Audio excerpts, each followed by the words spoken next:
Joe Biden came out and answered a question that's been on everybody's mind, and that is whether or not he's going to run in the 2024 election. So let's go ahead and throw up this graphic here and take a look. Biden and aides tell allies he's running in 2024 amid growing Democratic fears. If Biden doesn't run, some fear an open and potentially bruising primary campaign with no clear frontrunner. Harris, seen at the start of the administration as a potential heir apparent, has stumbled in the eyes of many Democrats, opening the door to conversations in the party about the prospect of others leading the ticket if Biden steps aside. Transportation Secretary Pete Buttigieg is seen by some Democrats as another potential candidate from inside the administration.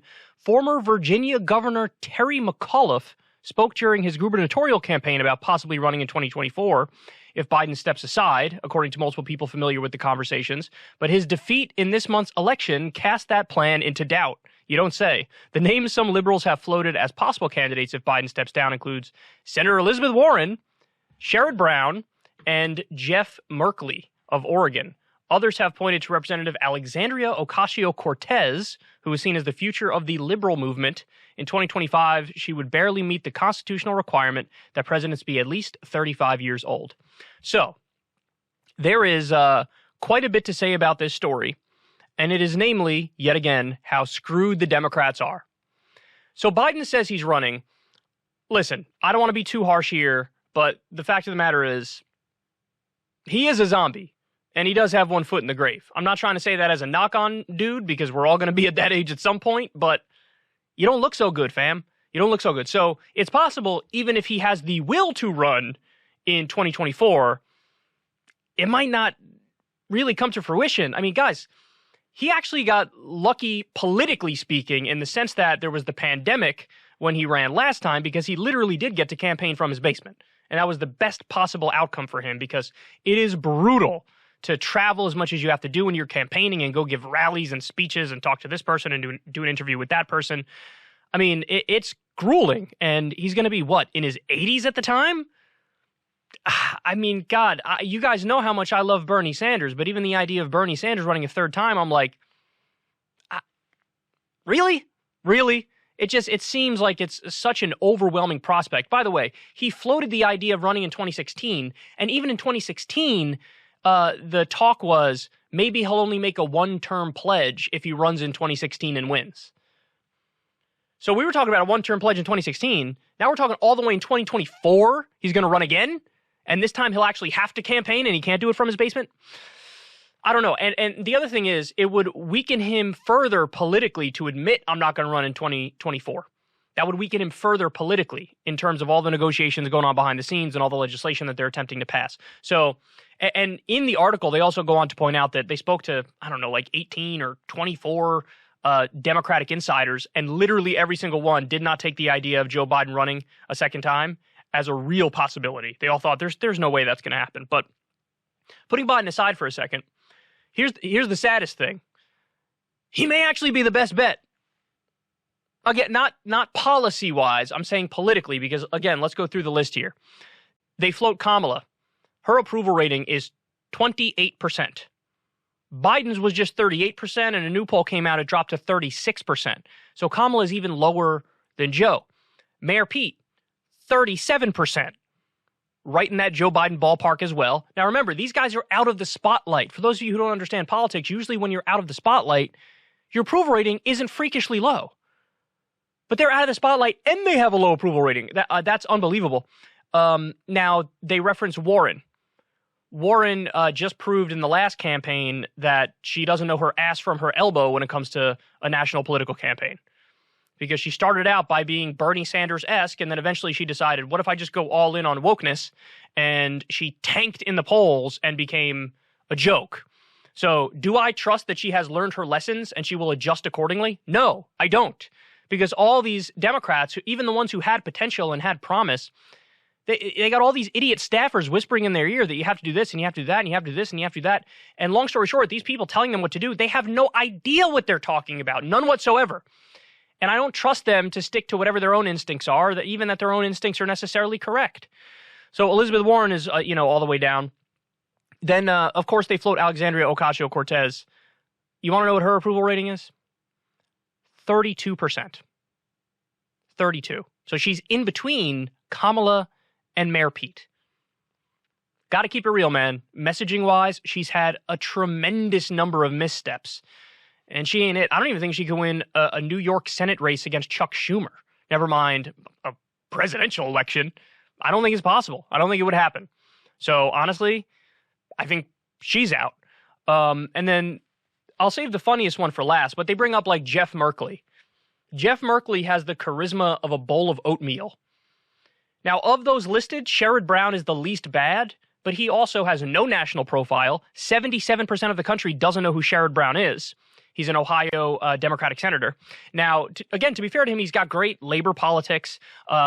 He's against Medicare for All, though, which I absolutely despise. I hate that with a burning passion. He is further left than a lot of other Democrats in the Senate. And what's interesting is he won his election in a year where Democrats didn't necessarily do so well. And right next door in Indiana, there was this Democrat, I believe his name was Joe Donnelly, Democratic senator from Indiana named Joe Donnelly. And he was basically pretending like he was Reagan in the Democratic Party. He lost his election. That same election year, 2018, Sherrod Brown won his election right next door against a Republican by 7 points. So anyway, the point I'm trying to make about Sherrod Brown is that despite all of his flaws and his downsides, he's strong in the areas one needs to be strong in order to win a presidential race. Now, getting through the primary is a separate question. And again, he's more charismatic than Jeff Merkley, but, I mean, his charisma is only slightly better than a bowl of oatmeal. Maybe he's like a bowl of porridge. What the fuck even is porridge? I don't even know what porridge is. I'm not sure I've ever had porridge in my life. Anyway, that's neither here nor there. You get the point. So he's the least bad of all the options, but still, nobody even knows who the hell he is. And then finally, my favorite part of that passage that we just read there is they bring up Terry McAuliffe. Homeboy just ran for governor in a D+10 state and lost. And you're going to float this guy as the future of the Democratic Party? Do you have... This is like Nat IQ shit. He just lost in a D+10 state, and you're like, well, maybe Terry. They're like, oh, the fact that he lost throws it into doubt. You don't say. Not only would I say it throws it into doubt, I'd say, dunzo, strike one, you're out. Ain't no 2 and 3, son. You can't lose in a D+10 state and then say, maybe I'll run for president next time. And by the way, that guy as well, I have something about him. I mean, he's not even like Jeff Merkley charisma of a bowl of oatmeal. He has like negative charisma. Even if you agree with some of the things he says, you listen to him and you're like, I'd like to punch that guy in the face. You don't know why, but that's the feeling that you get coming over you. So, there's nobody, dog. There's nobody. Listen, the Democrats' best hope. Zombie Joe Biden. Of the ones I listed, either Sherrod Brown, which is still a long shot, or zombie Joe Biden would have the best chances electorally in terms of victory. This is all apart from a conversation about policy substance, where I think virtually all these people fall short in a variety of different ways. So, but if it's not Joe Biden and it's not Sherrod Brown, then you just almost have to cross your fingers and hope that there's a politician that emerges from the ether and captures the nation's imagination. So, here, I'll float one. Warnock from Georgia. He was a preacher. He said a lot of based things when he was a preacher. And, him or John Ossoff, for example, I don't know how good they are, but I know they're not. Ooh, my own crutch fell and hit me. Isn't that funny? This thing has been sliding all over the place. Anyway. So Warnock and Ossoff, they are from Georgia, which is traditionally a red state, and they're not acting like Manchin and Sinema, which leads me to believe, okay, we're somewhere here, because they easily could have done the whole, I'm above the fray, I'm a moderate Democrat, and they didn't do that. And again, Warnock said a bunch of based things when he was a preacher. So you almost hope that maybe Raphael Warnock comes out of nowhere. Maybe we get lucky in the sense that he has Bernie Sanders type politics, and then he can capture the imagination of the Democratic base and win an election. But outside of some outsider coming out of nowhere, having good politics and winning, they're screwed, son. They're screwed. I'm going to get to another story at a different time on how you would think, given this set of facts, that they'd be like, oh my God, Trump is the favorite to be the next president of the U.S. But not only are they not saying that, a lot of these idiots are rooting for Trump to be the nominee on the right. This is Pied Piper strategy 2.0. You remember that when Hillary Clinton famously, there were emails internally with Hillary Clinton and her staffers, and they were like, "We're going to do the Pied Piper strategy. We're going to bolster Donald Trump in the primary because we know we'll beat him in the general." How'd that go, you dingbats? It went terribly, and the same thing will happen right now. The same thing will happen.